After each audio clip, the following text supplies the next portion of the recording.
तो एकदम फैक्ट्स है। आप भी हंस रहे हैं, हम भी हंस रहे हैं, ये तो साफ साफ दिख रहा है। और आपके एक नेता पप्पू यादव कह रहे हैं गठबंधन तोड़ लेना चाहिए। अब देखिए, पप्पू यादव जी की बात पप्पू यादव जी जाने, हम उस पर कोई कमेंट नहीं करेंगे और हमने सुना भी नहीं। दूसरी चीज ये है ना कि हम लोगों ने देखिए मुजफ्फरपुर का ये जो लालगंज का मामला था और विड्रॉ हो गया है, वहाँ कैंडिडेट ने विड्रॉ कर लिया है, कांग्रेस की तरफ से नहीं है कोई कैंडिडेट। तो ये हमारे जो अध्यक्ष के पक्ष में जो मामला चल रहा था कि वहां से भी आरजेडी देगी, वहां भी नहीं दिया उन्होंने। देखिए, कुछ धीरे धीरे बातें चीजों को जैसे ही लोग समझ रहे हैं, उन चीजों को हम लोग प्रयास में है कि चीजें कंट्रोल कर लिया जाए, कहीं ऐसा कोई मामला नहीं है। और बड़े भाई ने कह रहे हैं कि वो महागठबंधन की जो हवा चल रही है, रियलिटी यही है कि सारे लोगों को, एनडीए को आज परेशानी है। उनको ये नहीं परेशानी है कि जनता के पास वो प्रचार पे नहीं जा रहे हैं, मगर वो मीडिया हाउसेस में बैठ के इस बात को कह रहे हैं कि ये महागठबंधन में ठीक नहीं चल रहा, महागठबंधन में ये।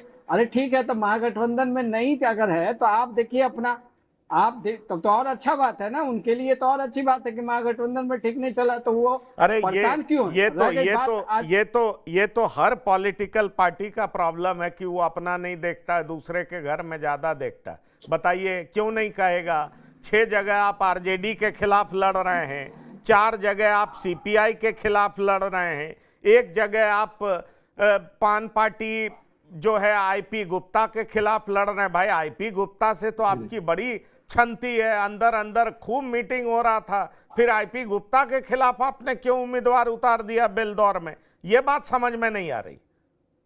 नहीं देखिए, आईपी गुप्ता के खिलाफ हम लोग महागठबंधन में कोई किसी के खिलाफ गठबंधन में उम्मीदवार नहीं उतारा। रह गई बात, जो लग रहा था, उनको लग रहा था कि वहां पे मैं अपने कैंडिडेट को निकाल सकते हैं, वो अपने डाल दिए लोग। ठीक है, तो ये महागठबंधन कभी भी इस तरह की बातें नहीं चाहती थी। कुछ जगह असमंजस बनी है, उन चीजों को हम लोग ठीक कर लेंगे। कहीं मतलब नहीं ऐसा है, आप रियलिटी मानिए कि चीजें ऐसी चल रही है, जो माहौल है पूरे बिहार की एकदम एक तरफा महागठबंधन की तरफ है। अब ये लोग उस तरह की बातें क्रिएट कर रहे हैं और जो चीजें चल रही है, अब इनको लग रहा है कि भाई हम तो, आप देखिए ना कि जिस तरह से चीजें लगातार नीतीश जी और इन लोगों का चल रहा था, अभी मेरे पास चल रहा है। हम लोग प्रयास में है कि ये जब कैंपेनिंग में निकलेंगे, जब तो आज के बाद तो स्टार्ट ही हो जाएगा, कैंपेनिंग भी चालू है, तो मैनिफेस्टो और कैंपेनिंग सारी चीजें देखिएगा, लीडर सारे जगह एक जगह रहेंगे लोग और एक मंच से रहेंगे। कहीं भी ये जो बातें सिर्फ यहाँ चल रही है और कैंडिडेट के पास नहीं है, ऐसा कुछ माहौल नहीं है। बिहार के अंदर एकदम क्लियर है कि सरकार को बदलनी है, जो सरकार है मैं उसको बदलना है। मुझे लगता है मैं बीजेपी के पास तो जाऊंगा, पर पूछना चाहूंगा कि आप पंकज यादव जी, ठीक है, बीजेपी पे आप हमेशा से आरोप लगाते रहे कि ये डेमोक्रेसी को किल कर रहे हैं, डेमोक्रेसी खत्म कर रहे हैं, अलोकतांत्रिक व्यवस्था ला रहे हैं, पर अगर वाकई आप डेमोक्रेसी के लिए लड़ रहे हैं तो आप लोग एकजुट क्यों नहीं है? ये बता दीजिए प्लीज। पंकज जी, कहीं भी ऐसा कोई बात नहीं है। हम तो बार बार कह रहे हैं, चीजों को देखिए, जिस तरह से बीजेपी के प्रवक्ता महोदय आके बहुत बड़ी बड़ी बातें कर रहे थे, हम उस पे बोल रहे थे। नहीं चलिए देखिए, हम बता देते। बड़ी नहीं बातें करना एक चीज होता है, बड़ी बातें नहीं करना नहीं, एक चीज होता है। पंकज जी, बताइए, आप पंकज जी, सीपीआई के खिलाफ आपके उम्मीदवार, बछवाड़ा में कांग्रेस किसके खिलाफ, कांग्रेस का उम्मीदवार किसके खिलाफ, सीपीआई के नहीं खिलाफ, पंकज जी, आरजेडी के पंकज जी, खिलाफ। अब इतने देर तक कई राउंड की मीटिंग हुई, कोऑर्डिनेशन कमेटी के चेयरमैन थे तेजस्वी यादव, दिल्ली गए तेजस्वी यादव, राहुल गांधी नहीं मिले, केसी वेणुगोपाल से बात हुई, और उसके बाद भी मामला कहीं सुलझता हुआ दिखाई नहीं पड़ रहा है। आखिरकार नहीं कोऑर्डिनेशन में तो पंकज जी, दिक्कत है ना। अगर कॉज जी एक है कि ठीक है बीजेपी को हराना है, बीजेपी जो है डेमोक्रेसी में भरोसा नहीं रखती, आप आरोप लगाते हैं, और आप लोग एक कॉज के लिए लड़ रहे हैं, तो फिर ये कोऑर्डिनेशन की कमी क्यों है?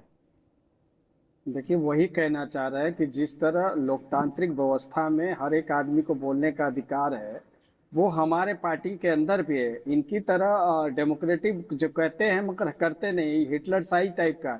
इनके यहाँ 2 ही लोग चलाते हैं, एक तो नरेंद्र मोदी, दूसरे अमित शाह। और जिस तरह से अमित शाह को देख लीजिए, पूरे देश में होम मिनिस्टर रहते हुए 3 दिन बिहार में बैठ के इनको मैनेज करना पड़ रहा है, तो वो चीजें देखिए। दूसरी चीज है कि वो राहुल गांधी जी के बारे में बोल रहे थे, तो हम एक चीज कहना चाह रहे हैं कि प्रधानमंत्री जी भी जाते हैं विदेश, तो क्या कर रहे थे और क्या नहीं कर रहे, उस चीजों की यहाँ बिहार में आप जो चर्चा कर रहे हैं, जिस तरह की बातें करते हैं, ये आपका ये विचार और संस्कार हो सकते हैं, ये बात हम लोग की नहीं है। रह गई बात हमारे यहाँ जो प्रभारी और अध्यक्ष है, हमारे यहाँ संसदीय प्रणाली चलती है, उसके तहत हर एक आदमी को उतनी व्यवहारिक होते हैं और प्रभारी होते हैं। रह गई बात कि हाँ कुछ बातें ऐसी है जो अनसुलझी थी थोड़ी, अब थोड़े थोड़े चीजों को लेके हो गया है, अब एक दो दिन के अंदर वो भी हो जाएगा। कहीं कोई मैटर नहीं है, सब लोग एक साथ एक मंच पे आएंगे, चुनाव करेंगे, वो सारी जो अभी दिख रही है बातें, वो सारी चीजें खत्म हो जाएगी, कहीं भी कोई बात नहीं है। हमको यहाँ बिहार की राजनीति कर रहे हैं और बिहार की जनता ने पूरी तरह से मन बना लिया है, ये बीजेपी और ये एनडीए की सरकार को उखाड़ फेंकना है। हम उसकी लड़ाई लड़ रहे हैं, हमारा यहाँ कोई मैटर ही नहीं, हम तो बार बार कह रहे हैं हाँ चलिए कुछ बातें ऐसी हो चलिए गई है आप जो आप उम्मीदवार नहीं खड़े हो मानेंगे, गए। लेकिन मैं जनसुराज से ही पूछ लेता हूं। मुझे लगता है नहीं, सोनाली आपको बता रहे हैं ना, सोनाली सुन आनंद जी लीजिए ना। बेहतर तरीके से पंकज जी, बताएंगे। पंकज जी, जी पंकज जी, हम आप देखिए ना कि एक आदमी जैसे इतनी बड़ी पार्टी, इतना बड़ा इनका गठबंधन है, तो आप देखिए 4 लोगों का रिएक्शन हुआ है फॉर्म। आप समझिए कि ये क्या हो रहा है, इनकी राजनीति कहाँ चल रही है, कैसे हो रहा है, ये भी ध्यान रखिए इस बात को। ये राजनीतिक चर्चाएं बहुत इंपॉर्टेंट है चलिए और किस तरह मैं से मैं क्यों मैं किया मैं गया। समझ गया। मैं